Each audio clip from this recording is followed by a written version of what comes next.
Os ministros do Supremo Tribunal Federal se reuniram ontem para debater a quantidade máxima de maconha que um usuário poderá portar e que irá diferenciá-lo de um traficante.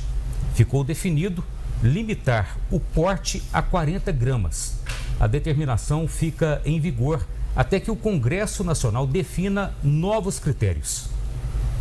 Nos termos do parágrafo 2º do artigo 28 da Lei 11.343, será presumido usuário quem, para uso próprio, adquirir, guardar, tiver em depósito, transportar ou trouxer consigo até 40 gramas de cannabis sativa ou 6 plantas fêmeas, até que o Congresso venha a legislar a respeito.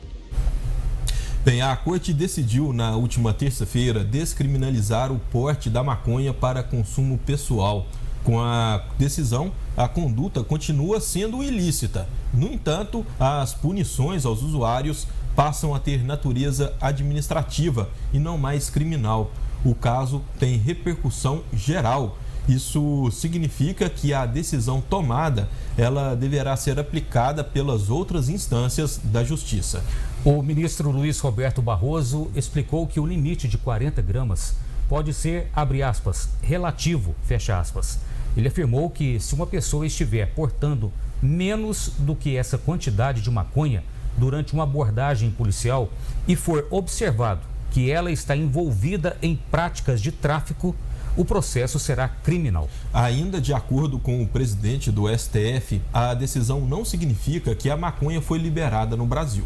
Tendo aqui, estabelecendo uma forma de lidar com um problema que recai sobre o Supremo, que é o hiperencarceramento de jovens primários e de bons antecedentes pelo porte de pequenas quantidades de drogas, sendo que nós detectamos nos nossos julgamentos e nas pesquisas que foram trazidas que a não fixação de um critério distintivo entre usuário e traficante fazia com que houvesse uma grande discriminação em relação às pessoas pobres, geralmente negras, que vivem nas periferias.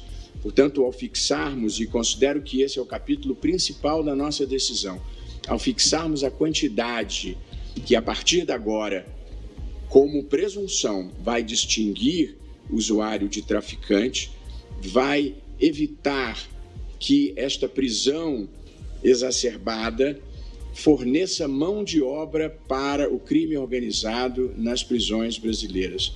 Portanto, ninguém aqui no Supremo Tribunal Federal, nenhum dos 11 ministros, defende o uso de drogas. Antes, pelo contrário, nós desincentivamos o uso de drogas. Drogas ilícitas são uma coisa ruim.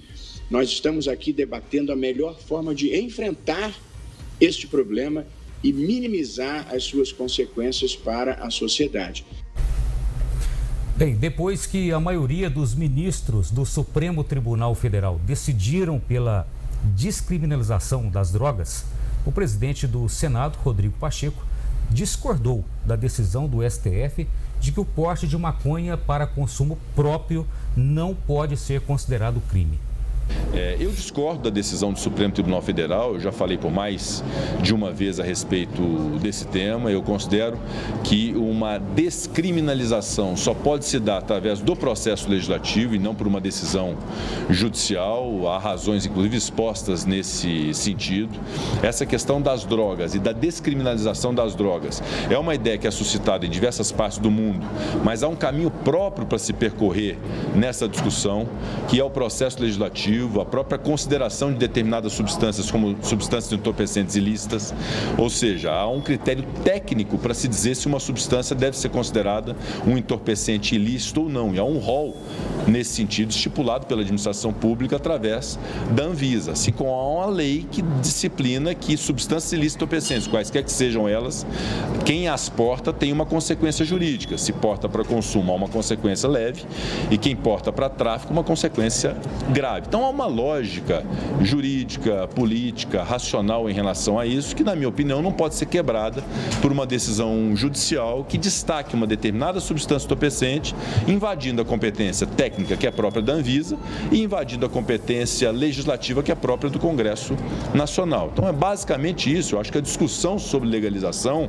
é uma discussão que pode ser feita e eu a respeito, mas há caminhos próprios para isso, e uma decisão no âmbito de um recurso extraordinário, dando a ele repercussão geral, acaba gerando um vácuo e uma lacuna jurídica importante no Brasil, ou seja, substância entorpecente na mão de quem a tem para poder fazer o consumo é um insignificante jurídico sem nenhuma consequência a partir dessa decisão do Supremo Tribunal Federal. E essa mesma quantidade da mesma substância entorpecente na mão de alguém que vai repassar um terceiro é um crime hediondo de tráfico ilícito de entorpecentes. Então há uma discrepância nisso, acaba gerando uma perplexidade, inclusive no combate ao tráfico ilícito de entorpecentes no Brasil, e que é algo, obviamente, que suscita uma ampla discussão e é objeto de preocupação do Congresso Nacional.